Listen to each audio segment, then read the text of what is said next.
Cooperation of fast drones with various air sports disciplines is getting better and better, and this time paragliding pilot Theo de Blick made some amazing takeoffs and flights over the Canary Islands.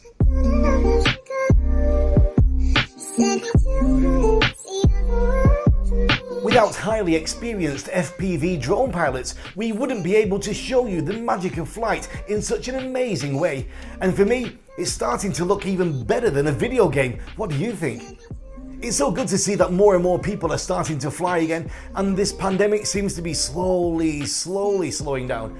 We've got another packed show of aviation content. Remember to hit like and share. My name is Regan Tetlow, and this is Sports News.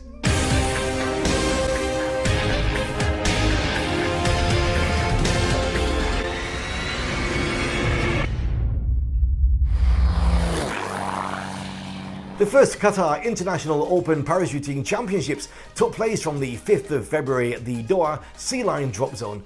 8 countries participated in this event: Qatar, Palestine, Libya, Germany, Denmark, Morocco, Slovenia and Austria. So far we have the final results for the 4-way competition. The first place goes to the Qatar Tigers with 243 points. With 207 points, the German team were second, and skydivers from Morocco were third. Everyone can watch the final battles of the international teams on the competition Facebook fan page. Competitors are fighting the win also in the 2-way formation and the accuracy landings. Glider pilots are slowly preparing for the sailplane 2021 season. One of the best youth generation athletes from Germany, Stefan Langer, prepared a special presentation of his new glider, the LS3, on which he will compete after a few modifications. Let's see what he's got.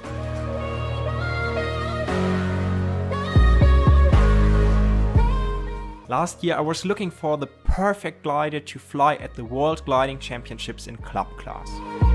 Stefan is a sailplane pilot and adventurer, always in search for the perfect line through the sky. He's a champion class pilot from 2019 and Junior World's Club class pilot from 2017.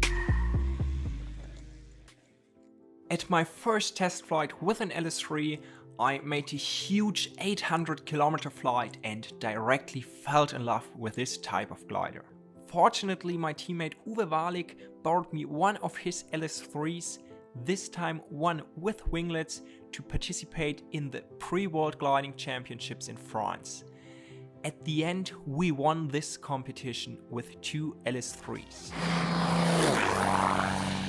In early 2006, the world's most experienced skydivers assembled in Thailand to build a record, a 400-way formation. So what did it take? It took the resources of an entire air force, 300 tons of jet fuel, a trainload of oxygen bottles, and the determined endurance of a marathon runner.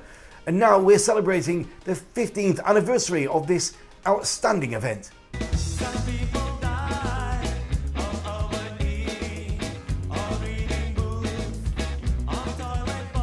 The record jump was established on February the 8th, 2006, and it still stands today. In fact, a lot of people say it will probably never be broken. But let's see what the future brings.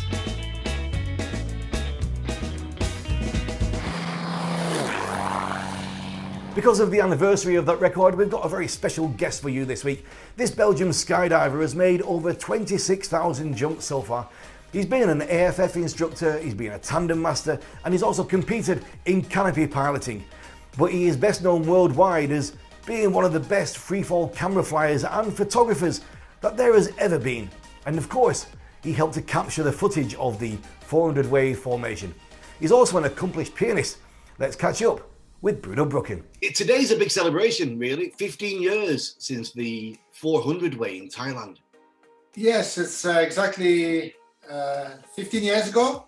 So we have a little group on Facebook, and there's a lot of pictures coming in from not only in the air, also on the ground, and so it was a great team, great effort. So let's tell people a little bit about it. Probably people who are not from skydiving, what exactly it was. 400 people from, was it 5 C-130s? Yes, that's right. So it was the world record of big formation and free fall. So this kind of record have been done since the 70s, official ones. I think it started with a 12-way, I think in 73 or something like that. and then he was beaten every year, every 2 years, every 3 years, something like that. And then he went, all the way to a 400 way, and it's still, this is the longest record that's not been beaten now, and it's going to be hard, I think. What's the problem for getting bigger? Logistics? I think the problem is logistics. I think there's enough people that can do it, but the problem is to get them together in one place, do it at a price they can afford or whatever. Finding the planes already, like in Thailand, we have 5 C-130s and 1 spare one, so that's like a small. Some countries don't even have an air force like that. So yeah, it's going to be complicated. Plus the jump, we jumped all the way from around 25,000 feet. I think on one load we were over 26,000 feet, and that's really the limit for the altitude, because we had oxygen on board. But once we were out, there was no oxygen, so it's the limit. You can't go higher. It was crazy, because now on this group we have on Facebook, it's like a group of all the participants on that. Yeah. And you hear some stories that we all didn't know about it, with problems with oxygen. Some people were sick, and it's a lot of people. There's always something happening. Yeah. And it's amazing that it works, really. Me and Bruno had a really long chat, and you can find it right now on the Air Sports Promotion YouTube channel. The Plane Print company, which produces radio-controlled flying models printed on 3D printers, released their new amazing project, a glider model with the shape of an eagle. The company ordered a special shape model from Hans Martin Reilly. He designed it a few years ago and built it as a fiberglass model. But now, Plane Print have redrawn for him using 3D printing. The bird, which is modelled after an original golden eagle, is fully 3D printed and has a wingspan of 2 meters and a fully flying weight of only 1,100 grams. Soon, Plane Print will start to sell this model on the market. Maybe you might want one. Unfortunately, as we know, many people have been made out of work because of this pandemic crisis. So how about trying something completely different? Let's head over to the European Space Agency. For the first time in 11 years, ESA is looking for new astronauts. These recruits will work alongside ESA's existing astronauts as Europe enters a new era of space exploration. The starting point for this is the 31st of March this year, 2021, when the vacancies for new astronauts open. ESA is strongly encouraging women to apply because it seeks to expand gender diversity in the ranks. After the recruitment process, the 6-stage selection process will start, which is expected to complete in October 2022. Fortunately, the number of female pilots in aviation is rising, but the numbers could still be higher. This week I spoke to the well-known aerobatic pilot Mélanie Astles, the first woman in the Red Bull Air Race. She's also a great aerobatic competition pilot, achieving the British Aerobatic Championships title. She's also spent many years working as an instructor and an instructor examiner. Let's take a look.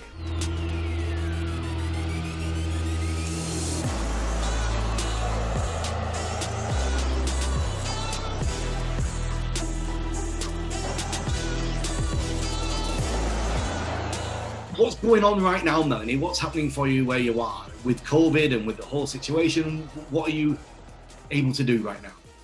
So at the moment, I'm trying to work on my positive attitude and keeping the good vibes and hoping that the future will look brighter than the present. Though I'm grateful for every day and everything I have at date. At the moment, I have a lot of plans and but a very poor horizon. So I'm just flying in a cloud like all of us and being patient. So yeah, I'm training my instrument flying at the moment and working to get out of this cloud. But many projects are on their way and like racing, competing and flying air shows around the world. So yeah, I'm really expecting the situation to improve soon and to be able to inspire people all around the world. And so at the moment it's on a video, but I'm hoping to do it with my plane very soon. Yeah, we hope so too. You got those two big sides to your life, to your career, the competitive side and the display side at air shows. Do you favour one or the other, or do they both exist simultaneously within you? Yeah, I would compare. So I would say there is the sports side inside of me, which is flying aerobatics, flying racing, and there is the artistic side also, which I have been expressing, but not at its maximum extent because I've been focusing a lot on the sport. There will be a moment where I will go more into air shows. I don't know if it's the moment now. Of course, air shows is very difficult at the moment. So, but I think I'm like a very artistic person, and I will be really happy to focus on flying air shows. It's a plan. I've financed a plane to fly air shows in US and probably in Canada and in US. It's been in my hangar for 1 year now, and it's waiting with a lot of impatience to be able to cross the ocean and for me to fly air shows in this beautiful extra 330 SC.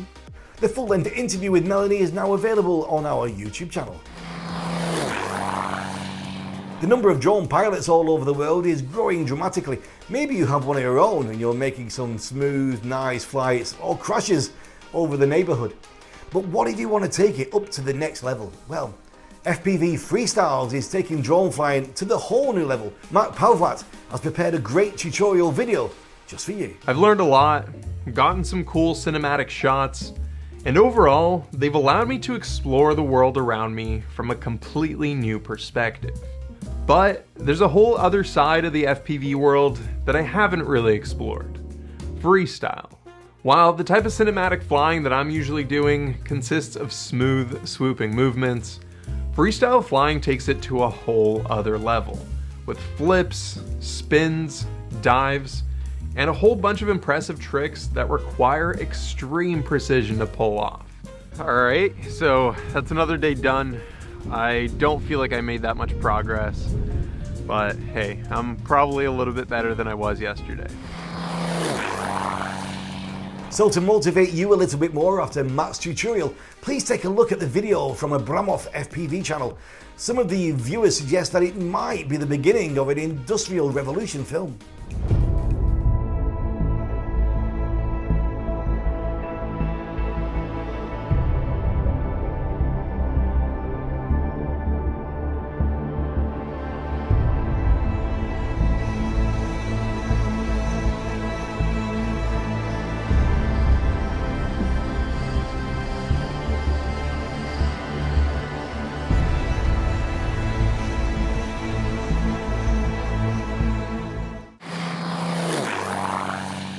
We're always happy when paragliding attracts the attention of big companies. This time, our extreme friend from Turkey, Hasan Kaval, was hired by a banking corporation to record an advertising spot. Take a look.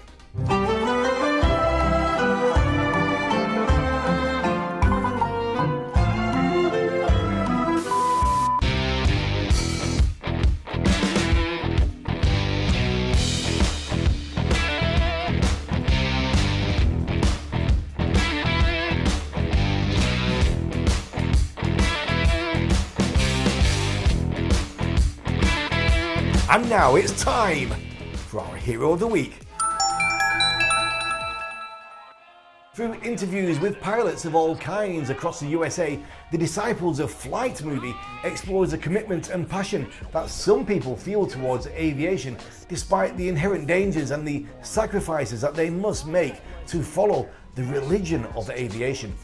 One pilot spends 14 years building the airplane of his dreams, only to suffer a crash landing that destroys the aircraft, but not his determination. An aerobatic pilot flies circles around a competition in a man's world. A pilot reveals his secret fears that nearly all pilots have of flying, and how that keeps them alive. This movie redefines what it is to be a pilot who is truly in love with aviation. On the 7th of February 1984, NASA astronauts Captain Bruce McCandless and Colonel Robert Stewart left the Space Shuttle Challenger on the first untethered spacewalk. For 5 hours and 55 minutes, they used the nitrogen-fueled manned maneuvering units to move about the outside of the spaceship. At the furthest, McCandless was 320 feet away from Challenger. On the 8th of February 1933, Boeing test pilots Leslie Tower and Louis Goldsmith made the first flight of the Boeing Model 247, a twin-engine airline transport. The first flight lasted 40 minutes and Tower was quite pleased with the airplane. On the 8th of February 1888, Jan Nagurski was born. He was a Polish engineer, the world's first polar aviator, and one of the first Polish pilots and the first performer of seaplane aerobatics. Nagurski made the first Arctic flight on a seaplane along the western shores of Novovia Zemlya, 100 kilometers from the mainland, spending more than 4 hours airborne. On the 8th of February 2012, the NASA Boeing 747 that had been used as a space shuttle carrier made its last flight. It was just a 20-minute hop from Edwards Air Force Base to Palmdale plant. In 38 years, this airplane accumulated 33,000 flight hours, which is relatively low time for an airliner. That's it for today. news@airsportspromotion.com is our email that you can use whenever you want to. And please also register with our airsportsfan.com platform. We'll see you back here next week. But before you go, have a look at these amazing sunset shots made by paramotor pilot Jens Falk. But until then, enjoy and stay safe, and as always, keep your eyes on the skies.